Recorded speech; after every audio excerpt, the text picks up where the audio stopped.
Halo Sobat Dunia Seribu Besar, semoga Sobat selalu diberi kesehatan, panjang umur, dan rizki yang melimpah, amin. Sebelum masuk ke alur ceritanya, jangan lupa dukung channel ini ya dengan klik subscribe, like, komen, dan share, terima kasih. Mari kita lanjutkan perjalanan, Wang Lin. Taizu terdiam saat Wang Zuo, dengan nada mengejek, berkata, saya telah mengatakan sebelumnya bahwa anak ini tidak memiliki bakat apapun. Yang dia lakukan hanyalah pergi dan kehilangan muka untuk keluarga kami. Saya lulus pada tes pertama, jadi saya tidak melihatnya sampai nanti. Beberapa hari kemudian, saya mendengar bahwa dia gagal dalam ketiga tes tersebut. Dia mungkin juga tidak pergi. Aku lebih suka jika putra paman keempat pergi. Paman keempat Taizu mengerutkan kening dan berkata, Wang Zuo, bahkan jika kamu akan menjadi abadi, apa yang mungkin kamu ketahui tentang apa yang dapat atau tidak dapat dilakukan oleh putraku? Keberanian. Ada kilatan dingin di mata Wang Zuo. Dia diam-diam tertawa, tapi tidak mengatakan apapun. Ayah Taizu tiba-tiba tampak seperti dia telah berusia lebih dari 10 tahun dan jatuh ke kursinya. Ibu Taizu juga kaget, dia tidak percaya apa yang terjadi. Dia bertanya, Taizu, apakah ini benar? Taizu menggigit bibirnya sampai mulai berdarah. Dia jatuh ke tanah dan melakukan kowtow beberapa kali. Dia berbisik, Ibu, Ayah, Taizu tidak dipilih oleh Yang Abadi. Maaf, aku akan membalas kalian berdua di kehidupan selanjutnya. Ibu Taizu menyadari putranya putus asa.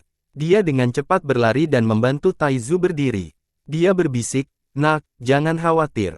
Jadi bagaimana jika Anda tidak dipilih oleh Yang Abadi? Tahun depan ada ujian distrik. Nak, jangan terlalu keras pada dirimu sendiri. Jangan lakukan hal bodoh juga. Ayah dan ibumu masih mengharapkanmu hadir di pemakaman kami. Ayah Taizu tersentak dari linglung. Dia menyadari kondisi mental seperti apa Taizu. Jantungnya bergetar, dan dia dengan cepat berlari ke arah putranya. Memegangnya, dia dengan gugup berkata, Taizu, lebih baik kamu tidak melakukan hal bodoh. Dengarkan ayahmu. Ayo pulang dan belajar giat untuk ujian distrik tahun depan. Kerabat di sekitarnya dengan cepat pindah dari keluarga Taizu. Mereka semua berkumpul seolah-olah sedang menonton pertunjukan, bergosip dan berbagi komentar tentang acara yang berlangsung di hadapan mereka. Paman keenam Taizu menyindir, saya selalu tahu bahwa anak Taizu ini tidak memiliki bakat apapun. Bagaimana dia bisa dibandingkan dengan Wang Zuo? Benar sekali, karena ini pasti akan terjadi. Mengapa bersikap seperti dia sudah diterima? Betapa memalukan. Lao Er, kamu sudah setua ini. Bagaimana Anda masih bisa melakukan sesuatu yang begitu bodoh? Tidak heran ayah tidak memberimu bagian dari warisan saat itu, kata paman ketiga Taizu dengan sinis. Kalau Anda tanya saya, cerita bahwa anak ini selalu pintar sejak kecil itu dibuat-buat. Mungkin karena Lao Er tahu bahwa dia sendiri adalah orang yang gagal. Dia mencoba meningkatkan reputasi putranya dengan berbohong, dan sekarang dia terungkap. Kata paman kelima Taizu, yang wajahnya berubah jelek. Seorang kerabat perempuan mencemooh, dari 3 anak yang diuji, hanya dia yang gagal. Taizu adalah anak terburuk di keluarga Wang kami. Kakak ipar kedua, saya sebelumnya mengatakan Anda memiliki keberuntungan dengan saudara laki-laki kedua. Sekarang sepertinya keberuntunganmu akan terus menyusut selama sisa hidupmu. Bibi kelima Taizu juga mencibir, benar kan? Ketika saya pergi menemui Taizu beberapa hari yang lalu, saya bertanya-tanya bagaimana dia bisa dibandingkan dengan Wang Hao dan Wang Zuo sama sekali. Kerabat perempuan lainnya tanpa ampun berkata, aku telah melihat bahwa anak itu Taizu tidak memiliki bakat apapun. Lihat saja ibu dan ayahnya, bagaimana mereka bisa melahirkan orang baik. Di keluarga Wang kami, hanya anak laki-laki tertua dan anak laki-laki ketiga yang baik. Taizu, hanya dengan nama itu dia terdengar seperti orang idiot. Saya benar-benar buta saat itu, akan mendorong putri saya ke dalam lubang api. Untung kami mengetahui sebelumnya bahwa Taizu tidak dipilih oleh Yang Abadi. Putriku akan membenciku selamanya jika aku menikahinya. Ibu Taizu, mari kita lupakan semua ini. Karena Taizu Anda tidak akan menjadi abadi. Siapa yang ingin putri mereka menikah dengannya? Bukankah itu seperti katak yang menginginkan daging angsa? Dalam beberapa saat semua kerabat berubah menjadi sombong. Mereka terus-menerus melancarkan rentetan penghinaan pada keluarga Taizu. Dibandingkan dengan adegan sebelumnya, itu seperti langit dan bumi. Bahkan ada kerabat yang pergi jauh untuk meminta hadiah yang mereka berikan kembali. Melihat wajah pucat orang tuanya, Taizu mengencangkan tinjunya. Mendengarkan semua penghinaan membuatnya berharap dia mati. Ayah Wang Zuo tertawa dalam hati, dan mencibir, "Laoer, bukankah aku sudah memberitahumu bahwa untuk menjadi murid abadi, kamu membutuhkan takdir di pihakmu? Bagaimana mungkin ada kesempatan kecuali Anda memiliki bakat seperti anak saya? Namun Anda benar-benar yakin itu mungkin. Sekarang Anda membuat anak Anda berharap dia mati. Apakah ada kebutuhan untuk ini?" Ayah Taizu tidak bisa menahan amarahnya lebih lama lagi. Dia berteriak, "Wang Tianshan, tutup mulutmu. Kembali pada hari itu, ayah diranjang kematiannya meninggalkan saya sebagian dari warisan. Anda bekerja dengan kerabat lain untuk mencurinya dari saya, dan sekarang Anda di sini menghina saya. Apakah Anda benar-benar berpikir saya, Wang Tianshui, akan diam-diam menanggung ini? Dan kalian semua juga. Sebelumnya Anda dengan senang hati memberi selamat kepada saya, dan sekarang Anda di sini menghina kami. Putra kami sudah dalam keadaan ini, namun Anda menambahkan penghinaan ke luka. Apakah kalian semua masih manusia?" Wang Tianshan berhenti sejenak dan berkata, "Mengapa mengungkit masa lalu? Saya memperingatkan Anda dengan niat baik bahwa putra Anda tidak memiliki bakat apapun, tetapi di sini Anda marah kepada saya. Dengan ayah sepertimu, putranya tidak akan jauh lebih baik." Semua hinaan yang dilemparkan ke Wang Lin yang kecewa seperti duri yang menusuk hatinya. Dia dengan dingin menatap semua orang dan mengukir wajah mereka ke dalam hatinya. Aku akan melawanmu sampai mati." Ayah Taizu tidak bisa menahan amarahnya lebih lama lagi dan mengambil kursi. Paman keempat Taizu bergegas dan menghentikannya, berbisik, "Saudaraku, jangan impulsif. Kakak laki-laki memiliki banyak pelayan. Dengarkan aku, jangan repot-repot dengannya." Paman keempat Taizu memelototi Wang Tianshan dan berkata, "Kakak tertua, apakah itu cara untuk berbicara? Saya tidak akan mendengarkan ini lagi. Jika kamu berani terus menghina adik kedua saya, jangan salahkan saya karena tidak peduli dengan ikatan keluarga. Meskipun keluarga Wang besar, saya memiliki banyak teman selama perjalanan saya. Jangan dorong saya untuk membakar semuanya." Wang Tianshan menggumamkan beberapa kata. Dia masih takut gangguan keempat yang terhubung dengan baik. "Laosi, apa yang kamu katakan tidak masuk akal. Kami tidak salah dalam menunjukkan bahwa putra Laoer tidak memiliki bakat apapun. Apa yang salah dengan kita, generasi yang lebih tua, memarahi yang lebih muda? Apa yang Anda katakan terlalu tidak masuk akal," kata paman tertua ketiga keluarga dengan ketidakpuasan. "Tepat sekali, kakak keempat, kami berbicara untuk Anda karena Anda memberikan tempat Anda untuk masalah kedua.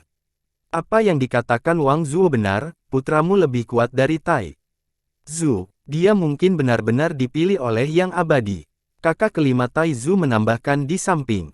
Wang Zuo, dengan senyum bangga, menertawakan, keluarga mereka membawa semua ini ke atas diri mereka sendiri. Ayah saya dan saya memperingatkan mereka sebelumnya. Keluarga yang tidak berguna ini sama keras kepala seperti keledai. Sekarang mereka menabrak dinding. Wang Hao, dengan wajah pucat berkata, "Taizu, dia." Sebelum dia bisa menyelesaikannya, ayah Wang Hao menatapnya dengan tajam. Dia kehilangan kepercayaan diri dan diam setelah itu. Paman keempat Taizu Meng berkata, "Siapapun yang mengungkit ini lagi berarti dia memiliki sesuatu terhadapku, biarkan ini dilakukan." Taizu yang tidak dipilih hanya dapat dikatakan bahwa dia tidak cukup beruntung dan tidak ada yang lain. Taizu tidak mengambil hati, "Anda bisa datang ke paman keempat Anda untuk apapun. Saya tidak memiliki suara dalam sekte abadi, tetapi ketika datang ke sekte normal, paman Anda masih memiliki kemampuan untuk masuk ke dalam Anda. Anda bisa pergi dengan anak saya, Huzi. Saya selalu berencana mengirimnya ke sebuah sekte untuk dilatih." Wang Zuo terkekeh saat mendengar itu. Dia dengan mencemooh berkata, "Taizu, saya katakan pergi dengan paman keempat. Ketika Anda sampai di sana, Anda dapat memberitahu mereka bahwa Anda adalah sampah yang ditolak oleh makhluk abadi. Mereka mungkin benar-benar membawamu." Wang Lin perlahan mengangkat kepalanya. Dia melihat sekeliling, memelototi semua kerabat di sekitarnya. Saat matanya akhirnya tertuju pada Wang Zuo, dia berkata, Wang Zuo, tandai kata-kataku. Aku, Wang Lin, pasti akan memasuki sekolah abadi. Aku juga tidak akan pernah melupakan bagaimana kamu dan ayahmu menghina keluargaku. Wang Zuo tertawa ketika dia mendengar kata-kata Taizu, tapi sebelum dia bisa mengatakan apa-apa lagi, paman keempat berteriak pada Wang Zuo, dasar bocah nakal. Aku akan menyia-nyiakanmu sekarang. Mari kita lihat apakah yang abadi masih menginginkanmu. Ayah Wang Zuo tiba-tiba tampak pucat. Dia buru-buru melangkah di depan Wang Zuo. Kakak keempat, kamu tidak akan berani. Kerabat di sekitarnya semua menahan senyum dingin di wajah mereka saat mereka menyaksikan peristiwa yang terjadi di depan mereka. Paman keempat Taizu tertawa. Dia memiliki tatapan tajam di matanya. Dengan suara rendah dan dalam, dia berkata, benarkah saudara? Saya tidak berani. Ayah Taizu dengan cepat melangkah maju untuk menarik saudara keempatnya kembali. Kakak keempat, dengarkan kakak kedua Anda. Anda memiliki istri dan anak di rumah, bertingkah seperti ini tidak layak untuk Anda. Saya akan selamanya mengingat apa yang telah Anda lakukan untuk saya, bawa saja keluarga saya pulang. Paman keempat memelototi ayah Wang Zuo. Dia kemudian mengangguk pada saudara keduanya, dan melanjutkan untuk meninggalkan rumah bersama Taizu dan keluarganya. Bahkan dari jauh, Wang Lin bisa mendengar kerabat di halaman mengejek dia dan keluarganya. Keluarga itu duduk di gerbong paman keempat saat dia memberi mereka tumpangan pulang. Keheningan menyelimuti bagian dalam gerbong. Ayah Taizu diam-diam menghela nafas. Tidak benar untuk mengatakan bahwa dia tidak kecewa, tapi Taizu tetaplah putranya. Dia akhirnya memecah keheningan. Taizu, ini bukan apa-apa, oke. Ketika saya dipaksa keluar rumah sebelumnya, saya jauh lebih sedih daripada Anda, namun saya tetap bertahan. Dengarkan ayahmu, pulang dan belajar. Berusahalah untuk meraih hasil yang baik dalam ujian distrik tahun depan. Jika Anda tidak ingin membaca, santai saja dengan paman keempat Anda. Ibu Taizu menatap putranya dengan penuh kasih dan menghiburnya. Taizu, jangan lakukan hal bodoh. Anda anak saya satu-satunya. Jika terjadi sesuatu pada Anda, saya tidak ingin hidup lagi. Kamu harus kuat. Saat dia berbicara, air mata mengalir di wajahnya. Wang Lin menatap orang tuanya. Dia mengangguk dan berkata, Ayah, Ibu, yakinlah. Saya tidak akan melakukan sesuatu yang konyol. Jangan khawatir, saya punya rencana. Ibu Taizu memeluknya. Sambil memeluknya, dia berkata, Taizu, sudah berakhir. Kami akan melupakan masalah ini. Dalam pelukan hangat ibunya, hati Taizu yang terluka perlahan sembuh. Dia merasa kelelahan setelah kejadian beberapa hari terakhir. Saat kereta memantul ke atas dan ke bawah, Taizu perlahan tertidur. Dia melihat mimpi. Dia bermimpi bahwa dia adalah seorang yang abadi, terbang di langit bersama orang tuanya. Ketika Taizu bangun, sudah larut malam. Dia menghela nafas ringan saat dia melihat sekeliling ke ruangan yang dikenalnya. Hatinya teguh. Sebelum meninggalkan rumah, dia memandang lama orang tuanya yang sedang tidur. Dia mengambil pena dan kertas, dan menulis surat. Setelah cukup makan makanan kering, dia melanjutkan perjalanannya. Saya tidak akan menyerah di jalan untuk menjadi abadi. Saya harus mencoba untuk bergabung dengan Sekte Heng Yue sekali lagi. Jika mereka masih tidak mau menerima saya, setidaknya saya harus menemukan lokasi Sekte abadi lainnya. Mata Wang Lin dipenuhi dengan tekad saat dia meninggalkan desa pegunungan, hanya membawa tas. Dengan sinar bulan membuka jalan dan bintang-bintang menandai arahnya, Wang Lin berjalan maju, hanya bayangan panjangnya untuk ditemani. 3 hari telah berlalu, Wang Lin sedang berjalan di jalan pegunungan yang terpencil. Dia telah membuka matanya kembali ketika pemuda abadi itu memeluknya. Dia masih ingat arah umum. Menuju ke timur, Wang Lin mengabaikan rumput liar yang memotong kedua kakinya. Dia terus bergerak maju. Setelah seminggu, dia sudah memasuki bagian dalam pegunungan. Untungnya, tidak ada hewan pemakan manusia di sini. Wang Lin mengejar jalannya dengan hati-hati. Hari ini, ketika dia melihat ke atas, dia akhirnya bisa melihat puncak berkabut yang familiar di puncak bukit yang terisolasi. Taizu benar-benar kelelahan pada saat ini. Dia mengeluarkan beberapa makanan kering dan mengambil beberapa gigitan sambil menatap pintu masuk Sekte Heng Yue. Rambut di belakang leher Wang Lin berdiri saat dia mendengar binatang buas bernapas di belakangnya. Dia melihat ke belakang dan semua warna langsung hilang dari wajahnya. Seekor harimau putih besar dengan mata merah darah membuat udara terasa padat.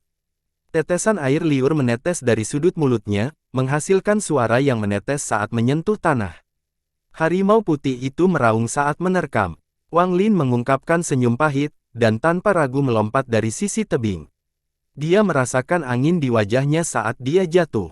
Dia tidak bisa membantu tetapi mengingat tatapan di mata orang tuanya, serta semua kerabat yang mengejeknya. Ayah, ibu, anakmu tidak mendengarkanmu. Ini selamat tinggal. Dinding tebing ditutupi oleh banyak cabang. Tubuh Taizu terpotong oleh cabang saat dia jatuh dengan kecepatan sangat tinggi. Beberapa saat kemudian, di tengah penurunan, Taizu merasakan kekuatan yang sangat besar menariknya. Wang Lin tidak memiliki kendali atas tubuhnya saat kekuatan menariknya. Sebelum dia menyadarinya, dia berada di dalam gua yang telah diukir di dinding tebing. Dia merasakan kekuatan besar terus-menerus menarik tubuhnya ke dinding, setelah sekian lama kekuatan itu akhirnya menghilang dan dia jatuh dari dinding. Dia butuh waktu lama untuk sadar kembali. Saat Taizu berjuang untuk bangkit kembali, dia melihat pakaiannya robek dan tubuhnya tergores oleh cabang. Nyeri datang dari lengan kanannya yang bengkak. Tetesan besar keringat mengucur, menempel di setiap bagian tubuhnya. Wang Lin menyentuh lengannya, tetapi dia tidak tahu apakah tulangnya patah. Cedera ini pasti didapat saat dia menabrak dinding. Taizu pucat saat dia bangun dan melihat sekeliling. Dia menemukan bahwa dia berada di gua alam kecil. Sinar matahari mengintip melalui pintu masuk gua, menampakkan lantai yang tertutup tulang burung dan hewan. Di dinding di belakangnya ada lubang hitam seukuran kepalan tangan. Dia tidak tahu seberapa dalam lubang kecil ini, tetapi setelah diperiksa lebih dekat, satu misteri terpecahkan. Gaya tarik yang sebelumnya menghisapnya ke dalam gua berasal dari lubang ini. Hewan-hewan yang memiliki tulang berserakan itu tersedot seperti dia dulu. Pengisapan dari lubang harus dilakukan secara spontan. Saat dia muncul di depan gua ini selama kejatuhannya, lubang misterius menariknya masuk dan menyelamatkan hidupnya. Taizu, menahan penderitaan di lengan kanannya, hendak keluar dari gua ketika tulang-tulang di tanah tiba-tiba mulai bergerak menuju lubang. Dia dengan cepat berguling ke sudut gua tanpa jeda sesaat saat dia merasakan angin di belakangnya. Daya isap yang tak terbayangkan tiba-tiba datang dari lubang kecil itu. Semua tulang bergetar saat terbang menuju lubang. Beberapa tulang yang lebih being, lubang kecil. Pada saat itu, seekor burung tersedot saat terbang melewati pintu masuk gua. Itu mendesis di udara sampai berceceran di dinding gua. Setelah sekitar 1 jam, Gaya berhenti menarik. Wang Lin menatap ngeri pada mayat burung yang baru saja meninggal. Dia tidak menggerakkan tubuhnya sama sekali, hanya duduk diam, sambil menghitung waktu. Setengah jam kemudian, penyedotan dimulai lagi. Ini berulang beberapa kali. Wang Lin telah memahami waktu lubang penyedotan yang aneh. Itu akan mulai menghisap setiap 30 menit selama 60 menit. Memanfaatkan celah waktu antara penyedotan, Wang Lin dengan susah payah merangkak menuju pintu masuk gua. Saat dia melihat ke bawah, dia tidak bisa membantu tetapi mengungkapkan senyum pahit. Di bawahnya ada hutan, dan tanah yang nyaris tak terlihat ditutupi bebatuan. Tebingnya sangat curam, tidak mungkin dia turun dengan lengannya yang patah. Jarak dari tanah diukur lebih dari beberapa puluh meter. Jika dia mencoba melompat, itu pasti akan menjadi akhir. Tas berisi makanan tertinggal di puncak gunung tanpa ada cara baginya untuk mengambilnya. Saat ini makanan adalah masalah terpenting yang harus dia selesaikan.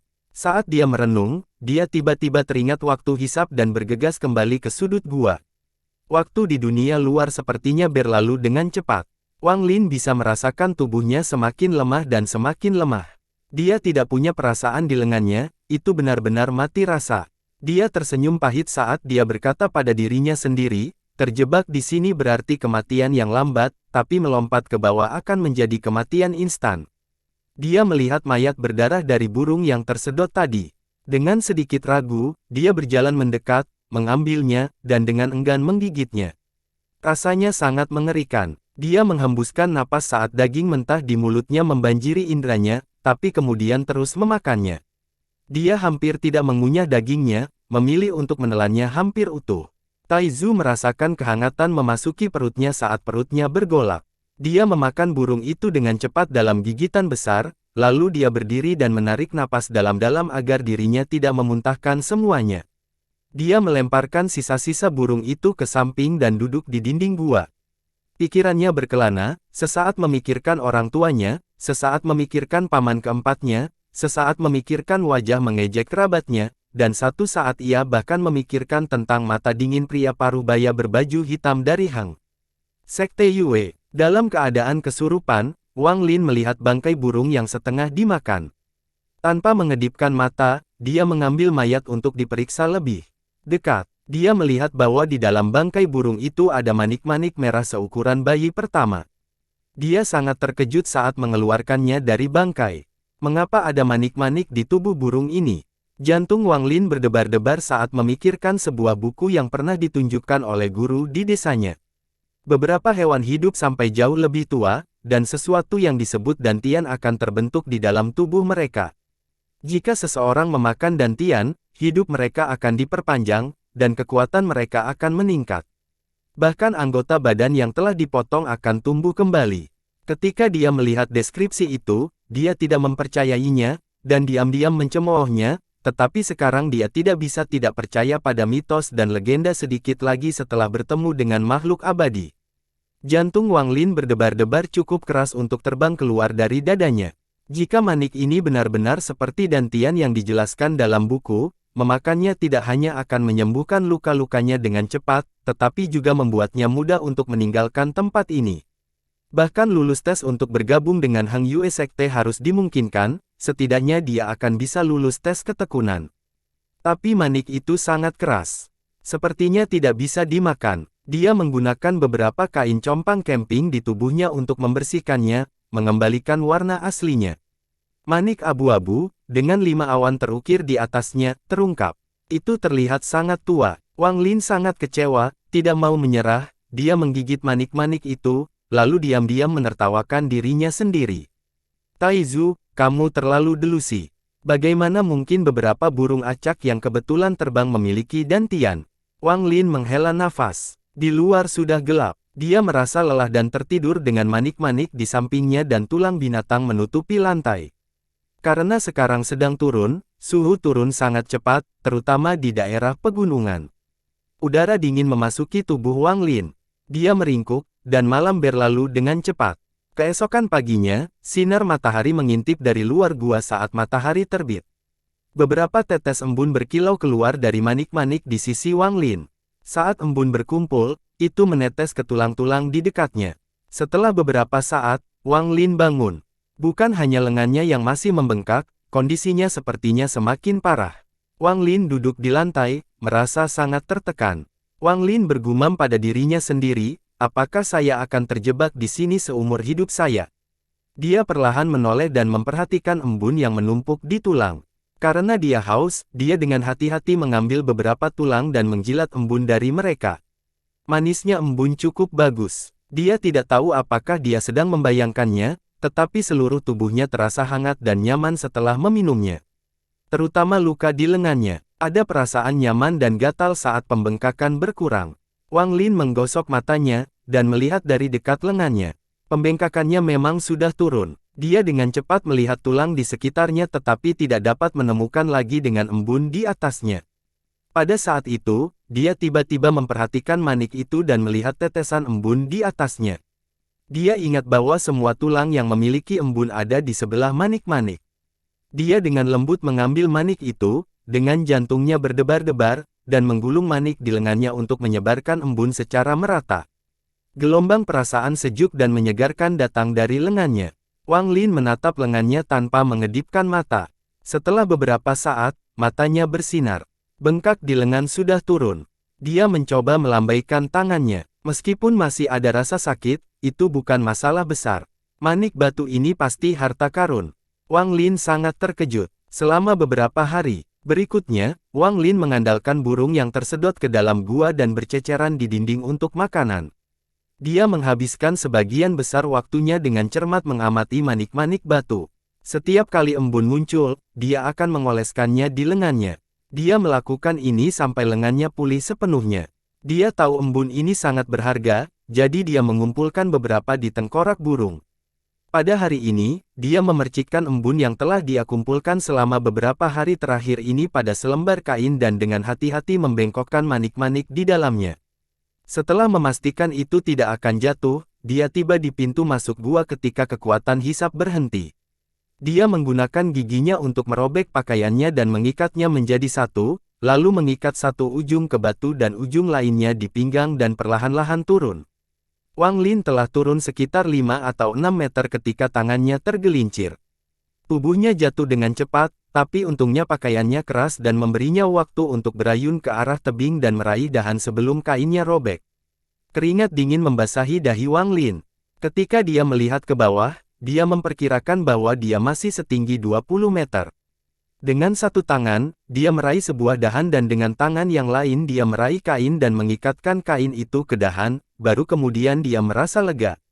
Dia dengan hati-hati bergerak kembali ke tepi tebing dan kemudian mulai turun lagi.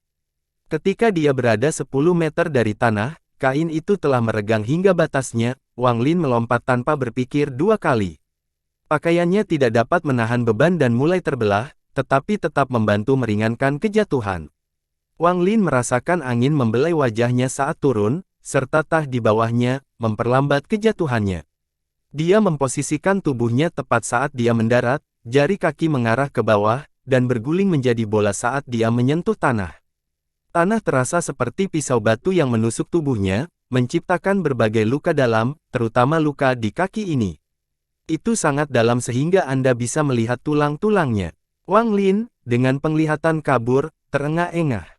Dia berjuang untuk memasukkan kain yang ada di lehernya yang berisi manik-manik ke dalam mulutnya dan menyedot beberapa embun yang ada di kain itu.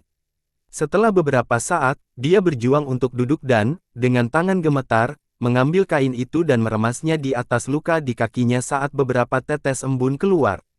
Perasaan sejuk terpancar dari tempat luka itu.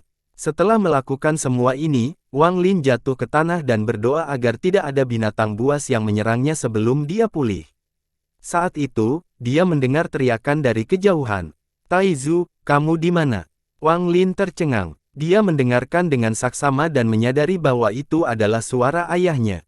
Tanpa waktu untuk berpikir, dia menggunakan semua kekuatan yang tersisa di tubuhnya untuk berteriak, "Ayah!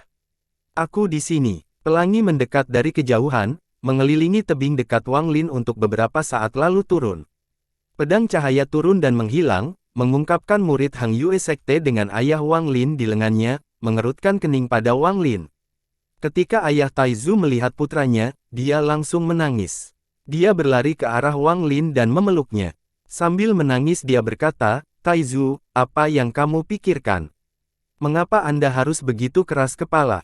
Pernahkah kamu berpikir tentang bagaimana orang tuamu akan hidup jika kamu mati?"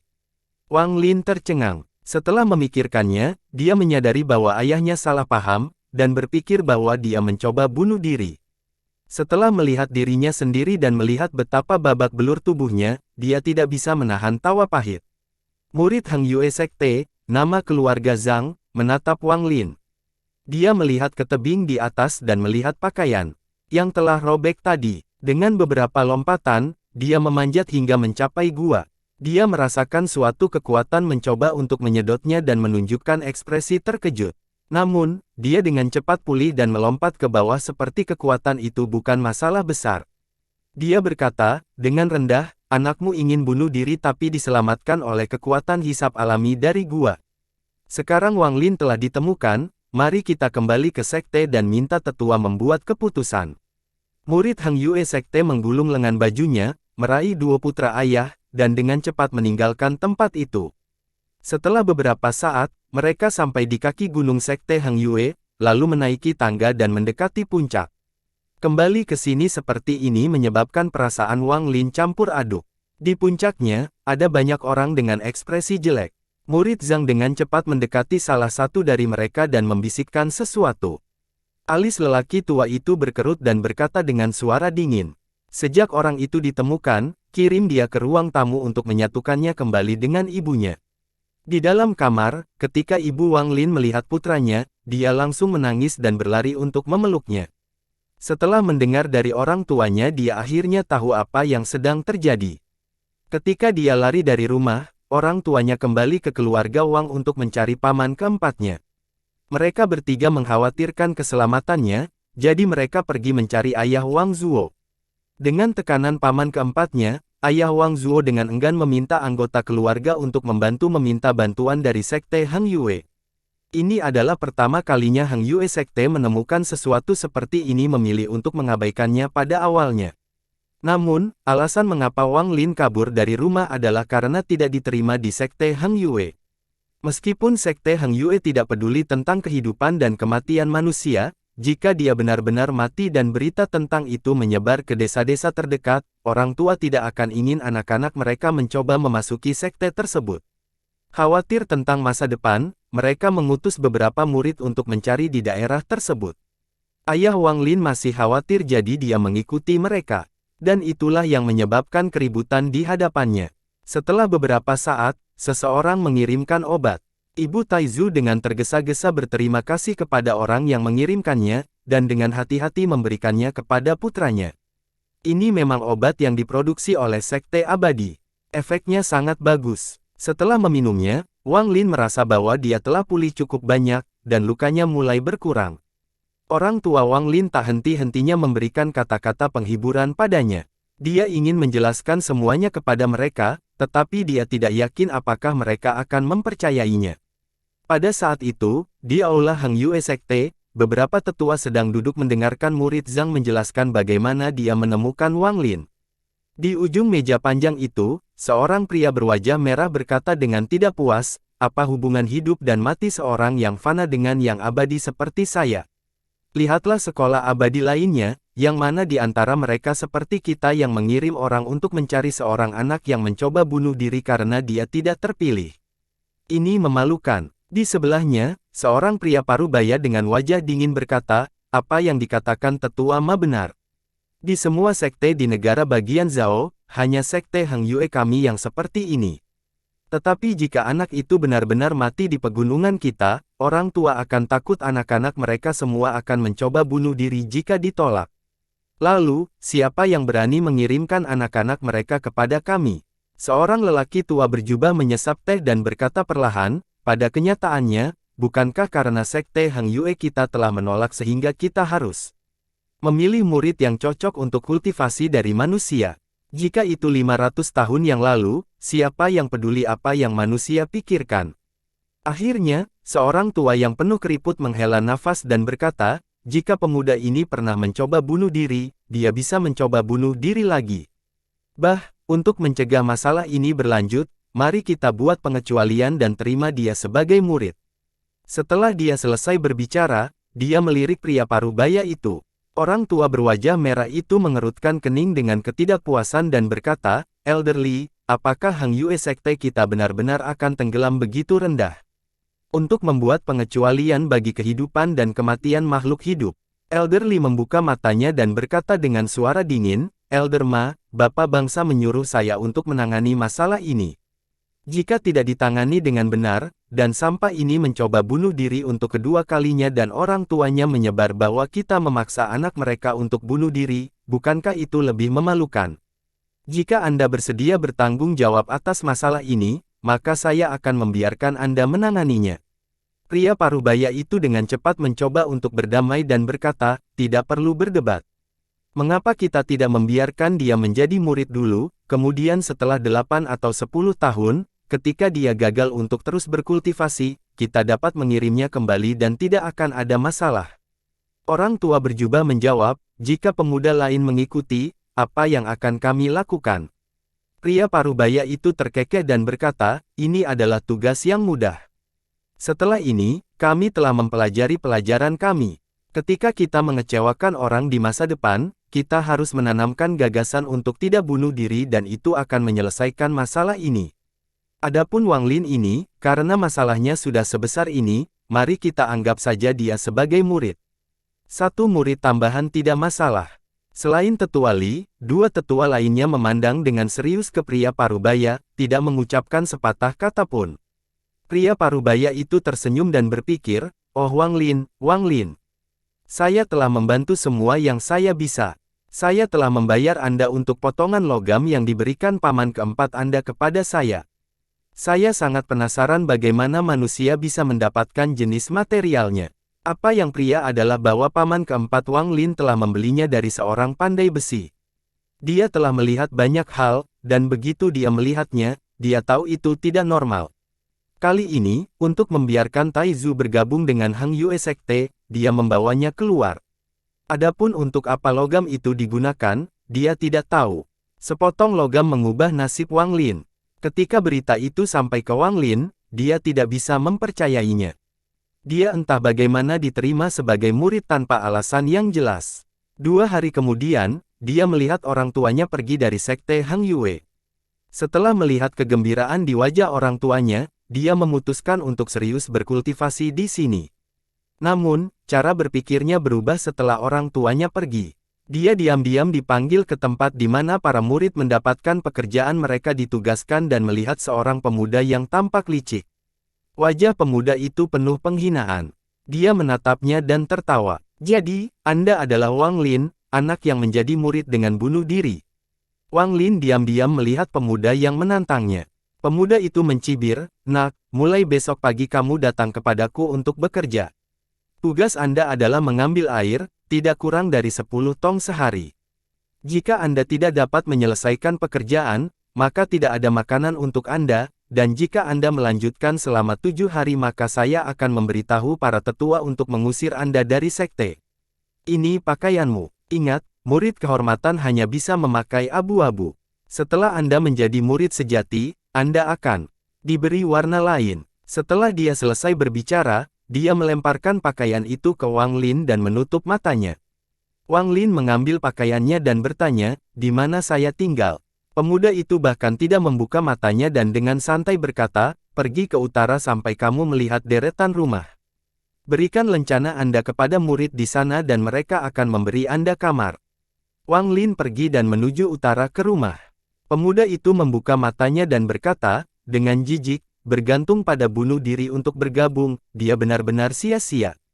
Saat berjalan di sekte Hang Yue, Wang Lin melihat banyak murid mengenakan seragam abu-abu terburu-buru dengan wajah pucat dan dingin. Beberapa memiliki alat di tangan mereka dan mereka semua terburu-buru. Setelah berjalan lurus beberapa saat, dia melihat deretan rumah. Ada lebih banyak murid berbaju abu-abu di sini, tetapi mereka hampir tidak berbicara satu sama lain. Setelah dia memberikan lencananya kepada murid berpakaian kuning yang bertanggung jawab, pemuda itu dengan tidak sabar menunjuk ke sebuah ruangan. Wang Lin sudah terbiasa dengan ekspresi dingin dari semua orang di sini. Dia masuk ke kamarnya dan membuka pintu. Itu adalah ruangan besar dengan 2 tempat tidur kayu, sebuah meja, dan 2 kursi. Mereka semua sangat bersih dan baru seperti furnitur di rumahnya. Dia memilih tempat tidur yang tampak kosong. Dia meletakkan kopernya dan berbaring di tempat tidurnya. Meskipun dia telah masuk ke sekte Hang Yue, itu bukan yang dia harapkan. Dia berpikir bahwa dia akan mempelajari teknik abadi, tetapi sepertinya tugasnya adalah mengambil air. Memikirkan hal ini, dia menghela nafas dan menyentuh manik-manik batu di depan dadanya. Ini adalah harta karun yang dia peroleh. Wang Lin telah membaca banyak buku dan dia tahu bahayanya mengungkapnya, karena banyak orang akan mengincar harta karun ini. Beberapa saat kemudian, malam tiba dan seorang pemuda sangat lelah berbaju abu-abu membuka pintu dan masuk. Dia tercengang saat melihat Wang Lin, lalu pingsan di tempat tidurnya tanpa mengucapkan sepatah kata pun. Wang Lin tidak peduli. Dia tahu bahwa dia harus bangun pagi. Dia menyentuh perutnya, lalu mengeluarkan beberapa ubi. Orang tuanya membawakannya untuk dia makan ketika mereka pergi mencarinya, dan karena dia diterima, orang tuanya memberikan semua sisa makanan kepadanya. Ubi jalar sangat manis. Saat Wang Lin sedang makan, pemuda itu bangun dan mengamati ubi jalar. Saat mulutnya berair, dia berkata dengan suara rendah, "Bolehkah saya minta sepotong?" Wang Lin mengambil beberapa potong dan berkata, "Saya punya banyak di sini. Jika Anda mau, makan lagi." Pemuda itu dengan cepat mengambil makanan itu dan mengambilnya dari syal, lalu pergi ke meja dan menuangkan segelas air untuk dirinya sendiri. Dia berseru, "Sial, saya belum makan apa-apa dalam 2 hari. Jadi siapa namamu?" Wang Lin menyebut namanya. Pemuda itu tiba-tiba tertawa dan berkata, jadi kamu adalah Wang Lin, sampah yang memasuki sekte Heng Yue dengan mencoba bunuh diri. Dia tiba-tiba menyadari apa yang telah dia lakukan dan berkata, saudaraku, namaku Zhang Hu. Sejujurnya, tidak ada seorang pun di sekte yang tidak tahu tentang Anda, jadi tolong jangan salahkan saya atas apa yang saya katakan sebelumnya.